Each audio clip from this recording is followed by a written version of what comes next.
आणि माझ्या ज्ञानोबा जमिनीवरती पडावे. जमिनीवरती पडल्याच्या नंतर माझे ज्ञानोबा रडत रडत उठावं आणि सांगावं, काका परत या आळंदीमध्ये नाही दिसणार हो काका, मी परत चुकून या ठिकाणी माझ्या मुक्ताबाईला मांडे खायची इच्छा झाली म्हणून या ठिकाणी आलो काका, असं म्हणणारे माझ्या ज्ञानोबा आहे. पण त्या ज्ञानोबाला एवढंच नाही मारा, त्या विसोबा खेचराने सांगावं, पोरांना बघता काय मारा या ज्ञानाला मारा म्हणल्याच्या नंतर पोरच ते मारा. ते पोराने उठावं आणि माझ्या ज्ञानोबराला लात मारावी, बुकी मारावी, हो कोणी तंगड पडावं, माझ्या ज्ञानोबरानं रडावं आणि माझ्या ज्ञानोबराला वाटलं, अरे दिसू नये जना ऐसे करी का नारायण, अरे या जगाचं का चांगलं व्हावं, हित व्हावं म्हणून आम्ही अवतार घेतला आणि आम्हाला जर लोक जर मरत असतील जगायचं कशाला. माझ्या ज्ञानोबा रायनं महाराज रागे उठले आणि ते विसोबा खेचराला असं वाटलं, या मातीमध्ये पडलेली पीठ परत उचलतील आणि घेऊन जातील. त्या विसोबा खेचरानं घोड्यावरनं उतरावं आणि उतरल्याच्या नंतर बुटानंच ते पीठ मातीमध्ये मिक्स करावं, का परत उचलावं नाही म्हणून. माझ्या ज्ञानोबरायनं ते पाहावं आणि माझ्या ज्ञानोबरायला वाटलं आता जगू नये, आता राहूच नाही. ज्ञानोबा राग उठले, त्या चाकण चौकातून उठले, महाराज बेटात गेले आणि बेटात गेल्याच्या नंतर जी त्यांची कुटी होती का नाही, ज्याला आपण ताटी म्हणतो, त्या ताटीमध्ये आतमध्ये गेले आणि आत गेल्याच्या नंतर असं बंद दरवाजा केला. जर म्हणता मी म्हणतो महाराज चांगदेव 65 सारखा ग्रंथ, ज्ञानेश्वरी सारखा ग्रंथ आणि या ठिकाणी हरिपाठासारखा ग्रंथ आपल्याला पाहायलाच भेटला नसता.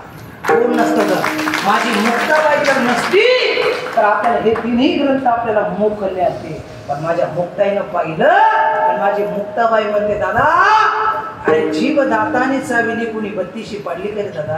दादा अरे आपल्या जिभेला जर बत्तीशी एका दातानं जर चावलं, आतापर्यंत आपण कधी दात पाडले नाही ना दादा, मग समाज आपला आहे.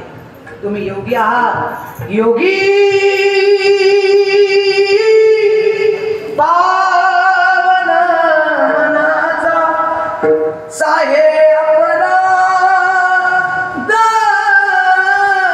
जनाचा साहेब आपला जनाचा योगी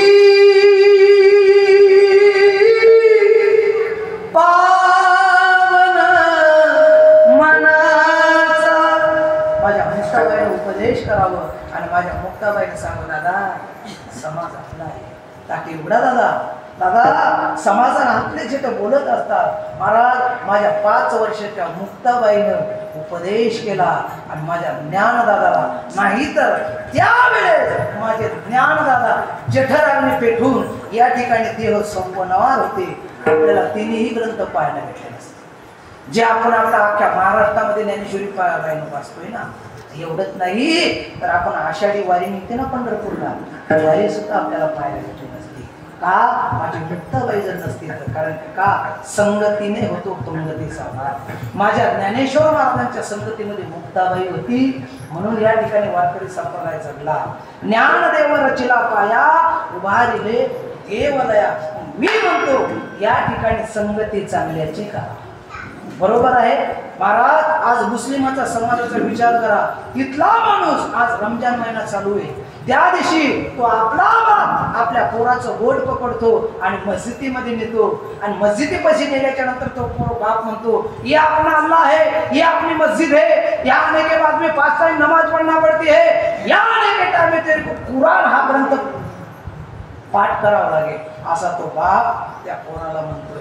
पण आज आपण हिंदू म्हणून घेतोय, आपल्या बापाने कधी पोराचं बोट पकडलं, आपल्या बापाने कधी पोराचं बोट पकडलं आणि या ठिकाणी मंदिरामध्ये आणलं का आणि त्यांना सांगितलं का ह्यो आपला भगवान, हे आपला अल्लाह आहे, असं आपल्या बापानं सांगितलं. एवढंच नाही महाराज, ज्ञानेश्वरी सारखा ग्रंथ आपले तरुण पोरं पाहत नाही. महाराज मुस्लिम समाजाचा विचार करा, मुस्लिम समाजामध्ये वयाच्या 18व्या वर्षापर्यंत त्या पोरीचं लग्न होत नाही, तोपर्यंत त्या पोरीचं कुराण हा ग्रंथ पाठ असते. आज आपण हिंदू म्हणून घेतो, आपले पोरीचं लग्न होतात तरी ती BA BCom करते, फार्मसी करते, म्हशी मागं जात नाही. पण महाराज ती पोरगी कधी ज्ञानेश्वरी सारखा ग्रंथ पाठ नाही, हरिपाठासारखा ग्रंथ पाठ नाही. हरिपाठाकडे या बाईची पाठ असते. हरिपाठातला पहिला अभंग आपल्या पोरींना पाठ नाही. आपल्या मुलांना जर विचारलं आपला धर्मग्रंथ कोणता तर आपले पोरं सांगू शकत नाही. आणि मुस्लिम समाजामध्ये विचारा आपला धर्म कुराण कोणता तर ते कुराण. ख्रिश्चनमध्ये जर विचारलं तर ते काय म्हणते मार्बल, असं ते उत्तर देतात. आणि आज आपल्या पोराला सांगा बाई आपलं पोरं लगेच सांगतात, बरोबर आहे. पण महाराज मोठी शोकांती काय, रमजान महिना त्यांचा चालू आहे, त्यांचं एवढंसं पोरगं. महाराज माझ्या बुलढाणा जिल्ह्यामध्ये माझं गाव आहे, शेलगाव देशमुख माझं गाव आहे.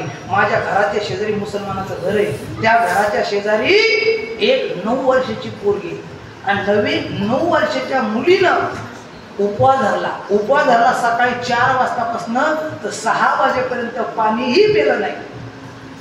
बघा महाराज, पाणीही पिलं नाही, अन्नही ग्रहण केलं नाही. आणि आपल्या हिंदू धर्मातले फक्त 24 उपवास येतात. लय झालं तर 29 महाशिवरात्र धरत असताना आपलं रताळ खाते. सकाळी 1 किलो रताळ खाते.